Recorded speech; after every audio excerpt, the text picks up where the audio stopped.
बोलने का मौका दिया, मौका देने के लिए बहुत बहुत धन्यवाद पूरे भिल प्रदेश की ओर से। माननीय सभापति महोदय, राज्यपाल महोदय का भाषण सुना और जो लिखा हुआ हमें दिया वो भी पढ़ा।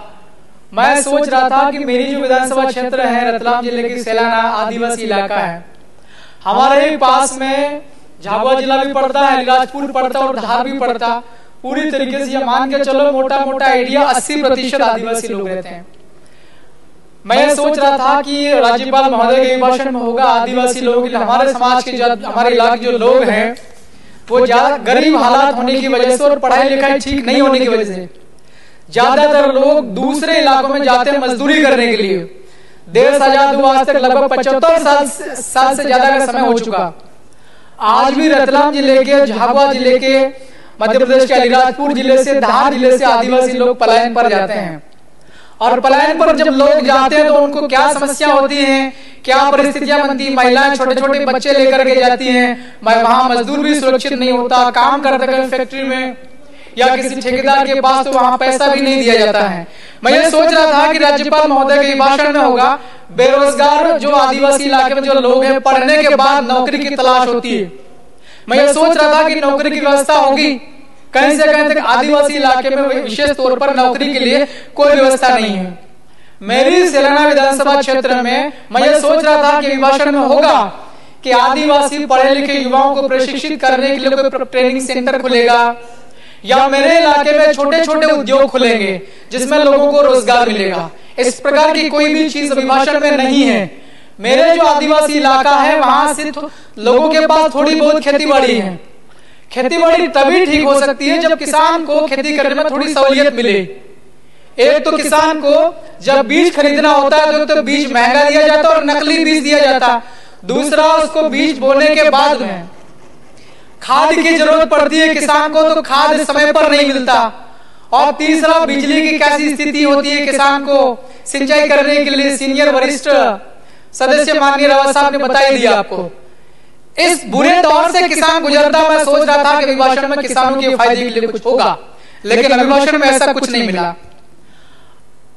अभी मैं आपके माध्यम से सभापति महोदय, एक सवाल है महामहिम राज्यपाल महोदय को कि भारत के संविधान में 5वीं अनुसूची लागू करने के लिए महामहिम राज्यपाल को हर साल महामहिम राष्ट्रपति को एक रिपोर्ट पेश की जाना चाहिए। भारत के संविधान के तो मैं नहीं कह रहा हूं मेरी ओर से कि हर साल आदिवासी इलाके में, अनुसूचित इलाके में, आदिवासी इलाके में कैसा प्रशासन चल रहा है और आदिवासी लोगों की कैसी प्रगति हो रही, यह रिपोर्ट महामहिम राज्यपाल साहब को हर साल राष्ट्रपति साहब को सौंपने की है। यह भारत के संविधान में इसकी व्यवस्था है। तो मैं अभिभाषण के ऊपर मैं यही बात कहना चाहता हूं, आपके माध्यम से यह सवाल है उन तक, यह जानना चाहिए। महामहिम राज्यपाल साहब भी उसी इलाके से आता हूं, भिल प्रदेश से, और मैं भी उसी इलाके से आता हूं। तो आदिवासियों की इतनी समस्याएं क्यों ध्यान को नहीं जा रहा है। परसों के दिन में लोकसभा का सत्र खत्म हुआ और कल अभी इतने देर से सारे माननीय सदस्य कह रहे थे मोदी जी कह रहे थे। ठीक है, हम भी मानते हैं भारत के प्रधानमंत्री माननीय हैं। इतने बुरी स्थिति है आदिवासियों की, आप लोगों को सूझ क्यों नहीं पड़ रही है। मैं सोच रहा था कि अभिभाषण में होगा कि मेरा जो इलाका आदिवासी बहुलता वाला, आबादी वाला, वहां एम्स की स्थापना करके जाएंगे मोदी जी, एम्स का लोकार्पण करके जाएंगे, उसकी घोषणा करके जाएंगे, आईआईटी की घोषणा करके जाएंगे मोदी जी। मैं ऐसा सोच रहा था। आपके मोदी जी भी फेल हो गए। अब ये बात हो रही राज्यपाल साहब के अभिभाषण की। राज्यपाल साहब के अभिभाषण पर भी मैं सोच रहा था कि वहां एजुकेशन सिस्टम को ठीक करने की बात कही जाएगी अभिभाषण में। आदिवासी इलाके की स्कूल आप लोग देखेंगे वहां जाकर के क्या स्थिति है। मेरी विधानसभा क्षेत्र सेलाना पड़ती, वहां पर राउटी नाम का एक कस्बा है। अभी करीब 5-7 साल पहले कॉलेज खुला, केवल 2 टीचर्स है वहां पर, केवल 2, और कॉलेज है। हम सब लोग पढ़े लिखे लोग, हम सब माननीय विधायक हैं, आप लोग पढ़े लिखे हैं। एक कॉलेज को चलाने के लिए कितने प्रोफेसर की जरूरत पड़ती है, कितने फैकल्टी होना चाहिए। और वो भी एक स्कूल है, वो भी जर्जर भवन है, उसको पीडब्ल्यूडी ने घोषित कर रखा है कि वो जर्जर है, वो स्कूल पुराना है और कभी भी गिर सकता। उसी स्कूल के अंदर में कॉलेज चल रहा है। मैं ये सोच रहा था कि राज्यपाल साहब के अभिभाषण में मेरा जो राउटी में कॉलेज चल रहा है वो कॉलेज, उसके लिए कोई बिल्डिंग बनेगी या कोई हम लोग नई फैकल्टी वहां जो लोग मांग कर रहे हैं वो बनेगी, ऐसा कुछ भी जिक्र नहीं है। पैसा कानून बना 1996 में और नियम बने 2022 में। जैसे जितना आप लोग करने के लिए नियम बना वो भी सारा उल्लंघन हो रहा। अभी हमारे विपक्षी एमएलए साहब ने कहा था, डॉक्टर हीरालाल जी इलावा ने, अभी धार जिले में डही में एक आदिवासी नौजवान जब अवैध तरीके से शराब की बिक्री होती है आदिवासी इलाके में, घर घर उस प्रकार से दारू की बिक्री होती है जैसी गर्मी के समय में आइसक्रीम बेची जाती है कुल्फी पर, उस तरीके से दारू बेची जाती है। आदिवासी इलाके में दारू को इस प्रकार से वितरण होता है जैसा दूध बांटने वाला व्यक्ति सवेरे सवेरे उठ करके मोटरसाइकिल पर दूध डिब्बे भर के बांटते, उस प्रकार से दारू बेची जा रही। क्या अवैध तरीके से शराब की बिक्री करने से सरकार को राजस्व में कुछ फायदा हो रहा है? हमारे इलाके के अंदर लोगों को जबरदस्ती अवैध तरीके से दारू बिकवा करके, शराब बिकवा करके लोगों की हत्या हो रही है। अर्जुन कनासिया करके नौजवान साथी थी, उसकी हत्या कर दी शराब माफियाओं ने।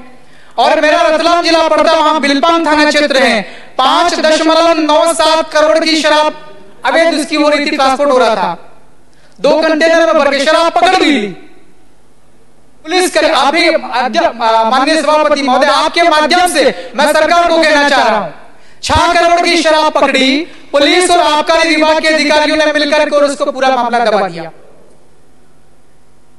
सभापति महोदय, मैं आपके माध्यम से सरकार से सवाल पूछ रहा हूं, क्या इसी प्रकार से सरकारें चलती है? क्या अवैध तरीके से शराब की बिक्री हो रही है, लोगों को मारे जा रहे हैं?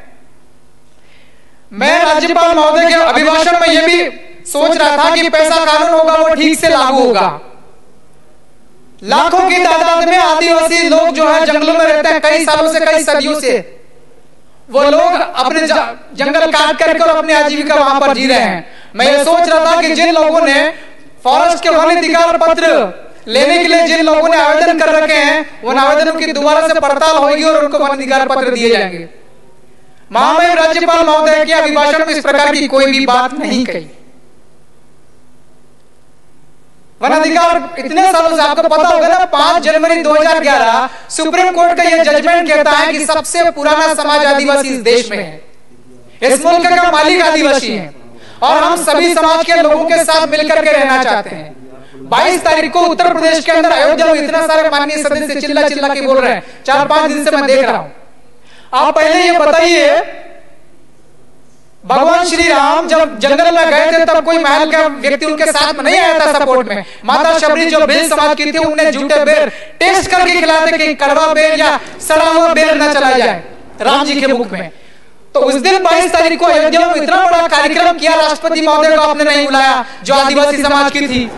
तमाम प्रकार के पूरे देश में इतना सारा विधायक आदिवासी, उन सबको बुलाना चाहिए था। ये विधायक लोग सभी राज्यों के, सभी ये सांसद लोग आदिवासी समाज के, ये इस भारत देश के लिए देवता के समान है। इन लोगों को आपने क्यों नहीं बुलाया है?